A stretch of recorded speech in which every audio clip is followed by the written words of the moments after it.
এখন সংসদের তৃতীয় অধিবেশনের প্রথম বক্তব্য রাখবেন মিস্টার হারুন। মাননীয় সদস্য, আপনার সময় 5 মিনিট। ধন্যবাদ মাননীয় স্পিকার। মাননীয় স্পিকার, আমি এটা ভেবে অনেক গর্বিত যে আমি বাংলাদেশি। প্রকৃতির এই সবুজ শ্যামলে ভরা 6 ঋতু দিয়ে গড়া সুন্দর একটি দেশ, যার নাম বাংলাদেশ। কিন্তু অত্যন্ত দুঃখের সাথে বলতে হয়, এই অকালপক্ষ দেশে শান্তি, সম্মান, মানবতা, ন্যায় বিচার কোনোটাই নেই মাননীয় স্পিকার। মাননীয় স্পিকার, আমরা এমন এক দেশে জন্মগ্রহণ করেছি যে দেশে আইনের চেয়েও মাদক কারবারিদের পাওয়ার বেশি। এমন এক দেশে জন্মগ্রহণ করেছি যে দেশে অন্যায়, অত্যাচার, অবিচল প্রতিনিয়ত ঘটে যাওয়ার পরেও এর কোনো প্রতিবাদ নেই। আর প্রতিবাদ করবি বা কে? যে প্রতিবাদ করে তার বেঁচে থাকার অধিকারই হারিয়ে ফেলে মাননীয় স্পিকার।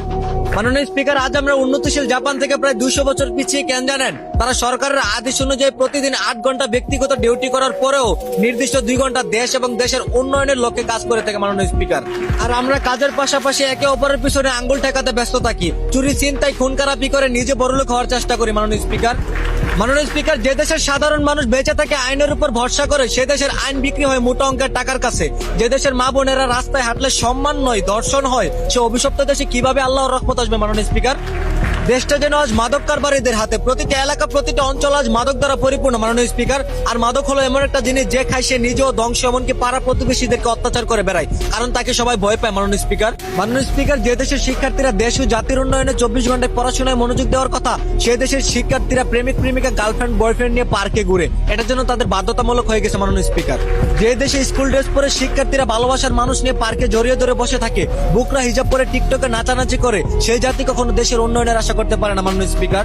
মাননীয় স্পিকার, আপনি সহ পুরো জাতির কাছে আমার একটাই আবেদন, ব্যক্তিগত নয়, দেশ উন্নয়নের চেষ্টা করুন। মারামারি, খুন খারাপি, চাঁদাবাজি, টেন্ডারবাজি বাদ দিয়ে আল্লাহর নৈকট্য লাভ করে দেশে শান্তি ফিরিয়ে আনুন। ধন্যবাদ মাননীয় স্পিকার। দ্বিতীয়বারের মতো সংসদে বক্তব্য রাখবেন মোহাম্মদ দুলাল। মাননীয় সদস্য, আপনার সময় 6 মিনিট। ধন্যবাদ মাননীয় স্পিকার। মাননীয় স্পিকার, আমাদের দেশে যাতায়াত ব্যবস্থা এতটাই দুর্বল যে গত ঈদ উল ফিতরে কর্মস্থল থেকে বাড়ি ফেরার পথে সড়ক দুর্ঘটনায় প্রাণ যায় হাজারো মানুষের। যেখানে করার কথা ছিল পরিবারকে নিয়ে আনন্দ, সেখানে নেমে আসলো শোকের ছায়া মাননীয় স্পিকার। মাননীয় স্পিকার, আমাদের দেশে সড়ক দুর্ঘটনায় যতগুলি মানুষের প্রাণ যায়, মনে হয় না ইরান, আমেরিকা, ইসরায়েলের যুদ্ধ এতগুলি প্রাণ ঝরে মাননীয় স্পিকার। মাননীয় স্পিকার, বেপরোয়া গতি, মাদকাসক্ত ড্রাইভার, ট্রাফিকদের অনিয়মের কারণে এই সমস্ত ঘটনা ঘটে মাননীয় স্পিকার। এই ব্যাপারে দৃশ্যমান কোনো বিআরটিসির পদক্ষেপ আমরা দেখি না মাননীয় স্পিকার। মাননীয় স্পিকার, বেপরোয়া গতি, মাদকাসক্ত ড্রাইভার, ট্রাফিক অনিয়মের কারণে এই সমস্ত ঘটনা ঘটে মাননীয় স্পিকার। এই ব্যাপারে বিআরটিসির দৃশ্যমান কোনো পদক্ষেপ চোখে পড়ে না মাননীয় স্পিকার। মাননীয় স্পিকার, আমাদের সবার একটাই অনুরোধ, এবার ঈদ উল আজহা উপলক্ষে কর্মস্থল থেকে বাড়ি ফেরার পথে যাতায়াত ব্যবস্থার কারণে যেন কোনো মায়ের বুক খালি না হয় মাননীয় স্পিকার। ধন্যবাদ।